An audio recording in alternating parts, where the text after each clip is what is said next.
রসুন মুরগি করার জন্য প্রথমে আমি কড়াই বসালাম, তেল দিলাম অল্প একটু। তেলটা একটু গরম হয়ে গেল। এবার এখানে আমি একটু নুন দিচ্ছি, হলুদ দিচ্ছি, দিয়ে আলুটাকে ভেজে নিচ্ছি। এই নুন আর হলুদ দিয়ে আলুটাকে আমি কেটে রেখেছিলাম হাফ হাফ করে, এটাকে আমি ভেজে নিচ্ছি।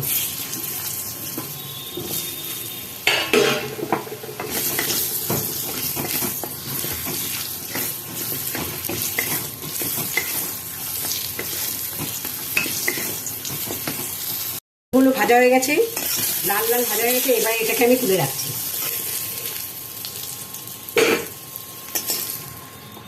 এবার এখানে আবার তেল দিচ্ছি, পরিমাণ মতো তেল দিয়ে দিলাম।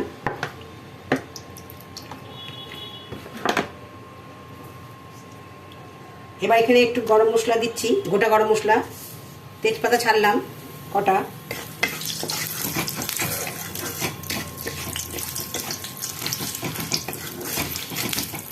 এবার এখানে আমি পেঁয়াজ কুচি দিয়ে দেবো। দুটো পেঁয়াজ আমি বড় বড় কেটে রেখেছিলাম, এটা আমি দিয়ে দিই। গ্যাসের ফ্লেমটাকে একটু রোল রাখতে হবে।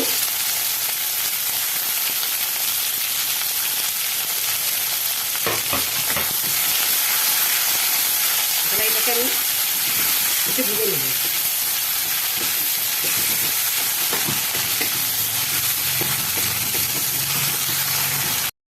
পেঁয়াজটা মোটামুটি ভাজা ভাজা হয়েছে। এবার এখানে আমি আদা, রসুন আর কাঁচা লঙ্কা আমি বেটে রেখেছিলাম, এটা দিয়ে দিচ্ছি। এখানে কয়েকটা কাঁচা লঙ্কা, রসুন আর আদা আছে। এটাকে আমি এখানে একটু ভালো করে ফ্রাই করে নেব।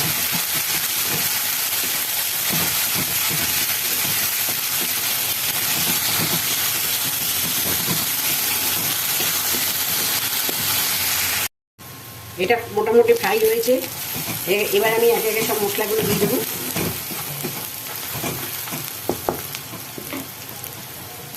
প্রথমে এখানে আমি পরিমাণ মতো নুন দিয়ে দিচ্ছি। একটু ঝোল ঝোল হবে তাই আমি একটু ঠিক মতো নুন দিলাম। হলুদ গুঁড়ো দিয়ে দিচ্ছি, সামান্য লঙ্কার গুঁড়ো দেবো,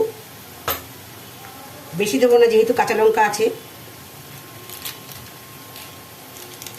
রং হওয়ার জন্য কাশ্মীরি লঙ্কার গুঁড়ো দিচ্ছি।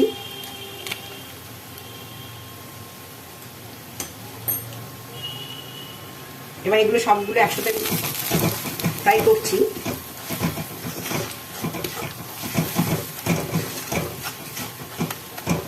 এবার এখানে টমেটোর কুচিগুলো দিয়ে দিচ্ছি।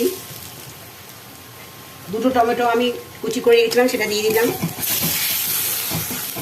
এবার সব একসাথে ভালো করে কষে নেবো। একটু গরম জল দিচ্ছি যাতে মশলাগুলো পুড়ে না যায়। এবার এই দিকটাকে ভালো করে ফ্রাই করবো, ভালো করে কষিয়ে নেব।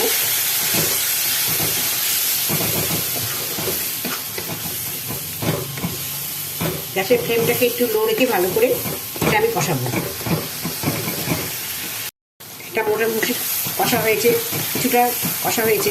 এবার এখানে আমি মুরগির মাংসগুলো ছেড়ে দেবো। এখানে আমার 500 গ্রাম মুরগি আছে। এবার এটাকে আমি ছেড়ে দিচ্ছি।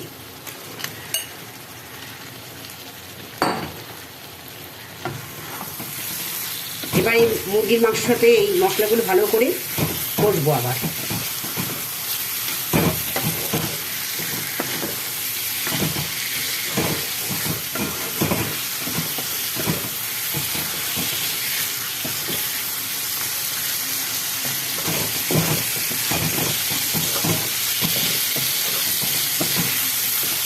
এবার গ্যাসের ফ্লেমটাকে একটু লো করে আমি এটাকে ঢেকে রাখবো।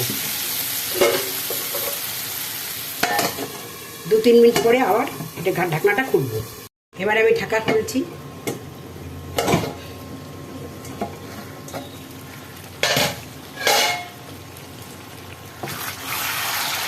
এসে গ্যাসের ফ্লেমটাকে একটু হাই করলাম, করে এটাকে নাড়াবো ভালো করে। একটু ভালো করে কষাবো, আরও কষবে। তার মধ্যে আমি এখানে কয়েকটা জিনিস দেবো, যেটার জন্য এই মাংসটা হচ্ছে সে আসল জিনিসটাই দিচ্ছি। এই গোটা রসুন আমি এখানে ছেড়ে দেবো।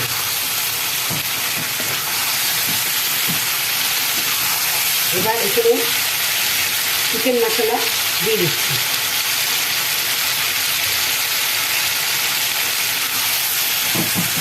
এবার সবগুলো এবার একসাথে কষাচ্ছি।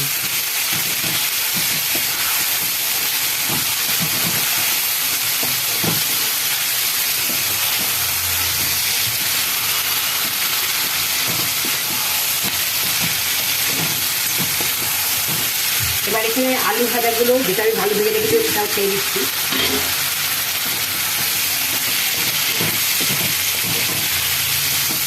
এবার সব একসাথে ভালো করে কষাবো আমি।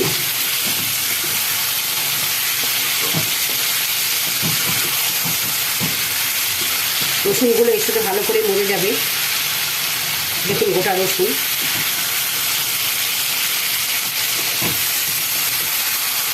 এবার এটাকে একটু গ্যাসের ফ্লেমটাকে লো করে আবার এটা আমি ঢেকে রাখবো।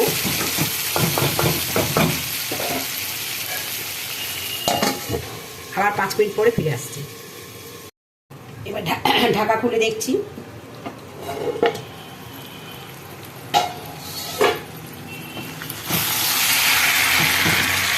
দেখুন অনেকটা বসে গেছে। মাঝখানে আমি একবার নামিয়ে দিয়েছিলাম।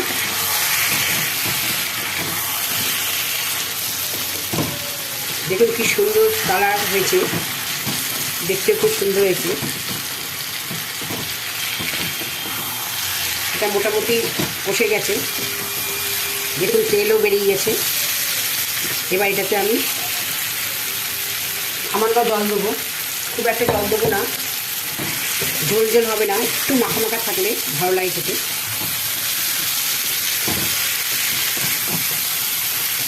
এবার আমি সামান্য জল দিচ্ছি একটু ভালো করে সিদ্ধ হওয়ার জন্য।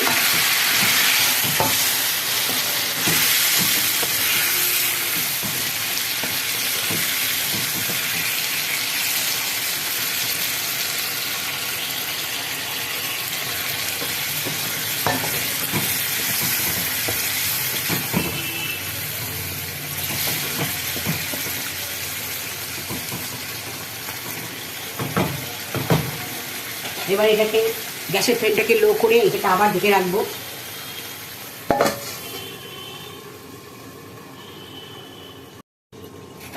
এবার আমি খুলে দেখছি কতটা হয়েছে।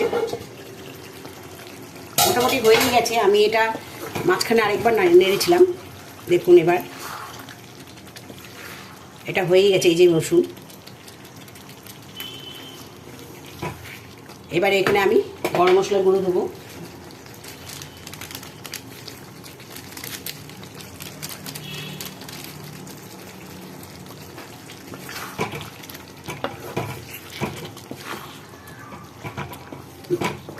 জল টেনে গেছে, মোটামুটি মাখা মাখা হয়ে গেছে। সব আলু সিদ্ধ হয়ে গেছে, চিকেনগুলোও ভালো সিদ্ধ হয়ে গেছে।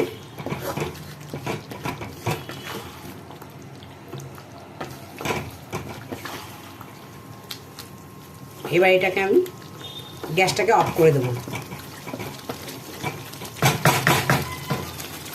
গ্যাসটাকে অফ করে এবার একটু স্ট্যান্ডিং টাইমে রেখে দিচ্ছি।